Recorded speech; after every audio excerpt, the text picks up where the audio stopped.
I realized my mental illness was being affected by the change in. It was only recently that I realized we're properly heading into the winter months. I had disregarded that the mornings were darker, the temperature colder, and that my need for hot chocolate with whipped cream had increased.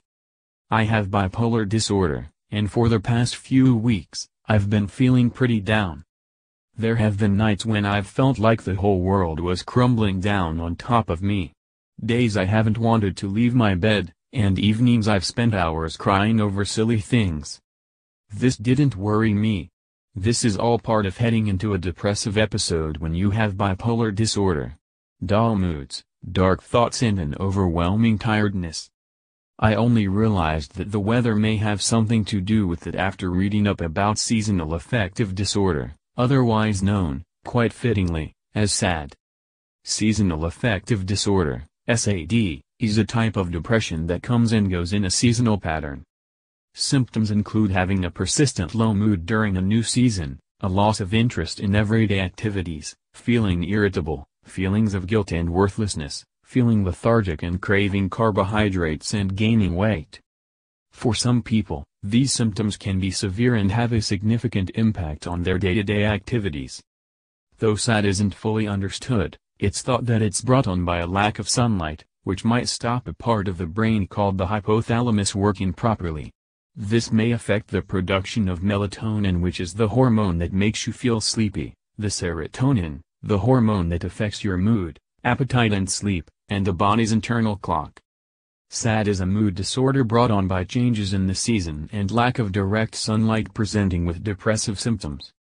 Symptoms of SAD, which is sometimes referred to as winter depression, begin in the autumn as the days start getting shorter. They're typically most severe during December, January and February, with symptoms improving and disappearing in the spring and summer.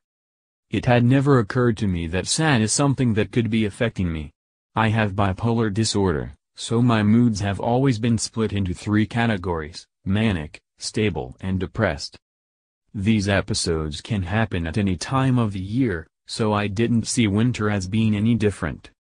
However, Dr. Jane Pereira, medical director at the Cardinal Clinic, tells me that yes, SAD can absolutely impact someone's experience of bipolar disorder.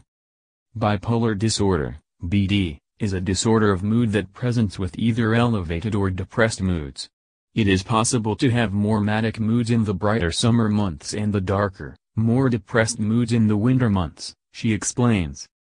The seasonality is seen in about 20% of bipolar patients. SAD and BD have symptoms in common: a pattern of recurrence, some of which is seasonal, increased need for sleep and increased appetite, and a general psychomotor retardation.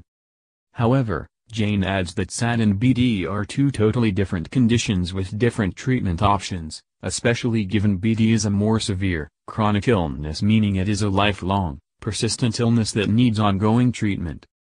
When I look back, I realize that this makes total sense. That my depressive symptoms had actually started as the days got darker. For the most part of 2017, I have been stable, with my last episode one of mania at the start of the year. Ever since, my moods haven't crashed. My medication has kept me grounded, and I've had frequent appointments with my psychiatrist so that he can check in on me and see how everything's going. Then it hit the end of November and everything started going downhill. I started sleeping more. I've become a recluse, closing myself off from friends and family and avoiding social events.